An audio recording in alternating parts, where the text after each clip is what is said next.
Assalamualaikum warahmatullahi wabarakatuh dan salam sejahtera. Apa khabar anda semua? Diharapkan anda sudah bersedia untuk meneruskan pembelajaran kita pada kali ini. Untuk pembelajaran kita pada kali ini, kita akan mempelajari mata pelajaran Bahasa Melayu tahun 5 dengan kemahiran seni bahasa. Unit 1, Masyarakat Penyayang, dan seterusnya tajuk kita pada kali ini, Susah Senang Kita Bersama. Untuk standard kandungan 4.1 mengaplikasikan unsur keindahan dan kesantunan bahasa dalam bahan sastra, dan seterusnya standard pembelajaran bercerita dan mengujarkan dialog yang mengandungi peribahasa dan bahasa yang santun. Seterusnya objektif kita pada kali ini, pada akhir PDPC, murid akan dapat bercerita dengan menggunakan peribahasa dalam lakonan, dan seterusnya kriteria kejayaan. Murid berjaya sekiranya dapat bercerita dengan menggunakan peribahasa dalam lakonan dengan intonasi dan sebutan yang jelas. Sejak ditimpa kemalangan ketika dalam perjalanan ke tempat kerja tahun lalu, hidup Muhammad Rahim Ramli, 41 tahun, berubah selama-lamanya. Lumpuh separuh badan, kini bekas juruteknik itu hanya mampu terlantar sakit. Akibat daripada itu, dia tidak mampu menyara keluarga sekaligus meletakkan 4 anaknya yang berusia antara 5 hingga 19 tahun berdepan kesukaran. Tiada kasih lebih murni selain kasih ibu pada anaknya. Rahim yang menetap di kampung Sementih Lancang Pahang kini dijaga ibunya, Bayah Samit 62 tahun yang sememangnya tidak pernah merumbun dengan apa yang berlaku terhadap anaknya itu. Berat mata memandang, berat lagi bahu memikul. Dalam sekalian, sebagai ahli masyarakat, kita mestilah sentiasa tolong-menolong antara satu sama lain, dan kita juga mestilah menghulurkan bantuan kepada mereka yang memerlukan. Baiklah, tanpa kita melengahkan masa, anda boleh buka buku teks Bahasa Melayu tahun 5 pada halaman 5 dengan tajuk kita pada kali ini, Susah Senang Kita Bersama. Mari kita baca bersama-sama. Pada suatu hari, Afifi ditegur oleh ayahnya kerana kelihatan gelisah. Afifi memohon maaf. Afifi menjelaskan bahawa dia bersimpati dengan rakannya Danish. Baiklah sekalian, mari kita lihat bersama-sama apakah perkara yang dirisaukan oleh Afifi kepada rakannya Danish. Ayah saya mengalami keretakan tulang di bahagian pinggang akibat kemalangan. Beliau memerlukan katil yang bersesuaian di rumah. Baik, berdasarkan situasi Danish, dia menceritakan kepada Afifi mengenai masalah yang berlaku pada keluarganya, iaitu ayah Danish telah terlibat dalam kemalangan, dan disebabkan kemalangan itu, ayah Danish mengalami keretakan tulang di bahagian belakang. Lalu ayah Danish memerlukan sebuah katil yang bersesuaian di rumah. Dan ini menjadi satu kerisauan bagi Afifi, bagaimanakah caranya untuk dia membantu rakannya, iaitu Danish. Dan untuk itu, mari kita baca bersama-sama perbualan antara Encik Nazri dan juga Afifi. Encik Nazri mendekati Afifi. Kamu usah susah hati. Rakan Taman Seri Damai telah bulat kata untuk memberikan Encik Azmi sebuah katil khas. Kita juga akan membiayai sebahagian kos rawatan beliau.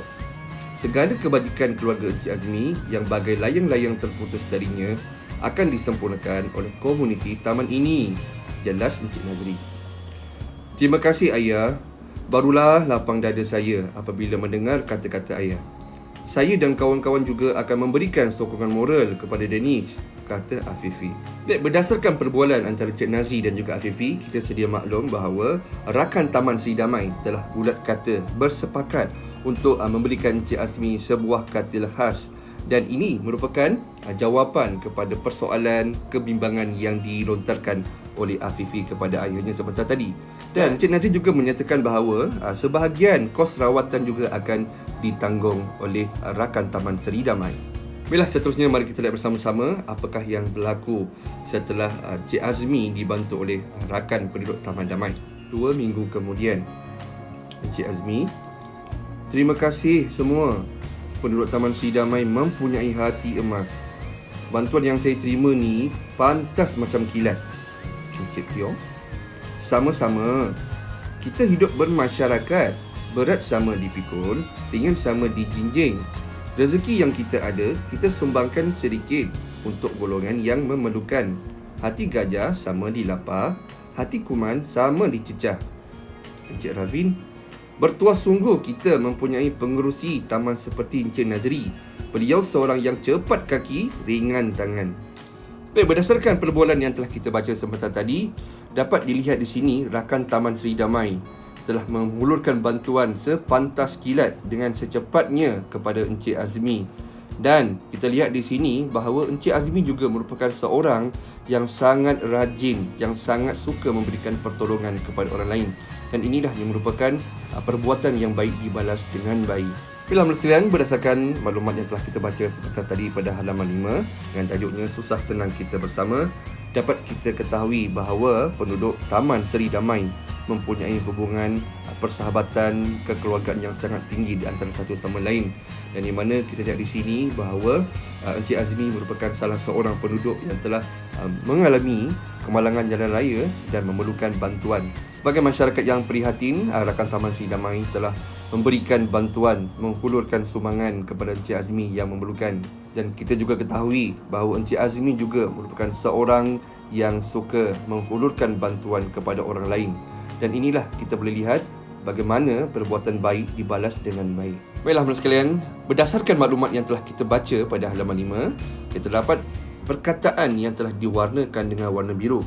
Seperti kita sudah maklum, perkataan ini merupakan peribahasa. Saya kena percaya ada beberapa peribahasa yang anda kurang mengerti maksudnya. Untuk itu, mari kita bincangkan bersama-sama apakah maksud peribahasa yang telah diberikan ini. Baiklah, yang pertama, susah hati. Apakah maksud susah hati? Okay, maksud susah hati ialah bersedih. Dan seterusnya, peribahasa bulat kata bermaksud kata sepakat. Seterusnya, peribahasa bagai layang-layang terputus talinya bermaksud putus harapan untuk meneruskan hidup. Dan seterusnya, peribahasa lapang dada bermaksud berasa lega dan senang. Seterusnya, peribahasa hati emas bermaksud orang yang sangat baik hati. Dan seterusnya, peribahasa pantas macam kilat bermaksud berlaku dengan sangat pantas. Seterusnya, peribahasa hati gajah sama dilapar, hati kuman sama dicecah bermaksud pengagihan secara adil atau sama banyak. Seterusnya, peribahasa berat sama dipikul, ringan sama dijinjing bermaksud menghadapi susah senang bersama-sama. Dan seterusnya, peribahasa cepat kaki bermaksud rajin dan suka menolong. Dan akhir sekali, peribahasa ringan tangan bermaksud suka membantu orang lain. Baiklah sekalian, kita telah mengetahui makna bagi peribahasa yang telah kita bincangkan sebentar tadi.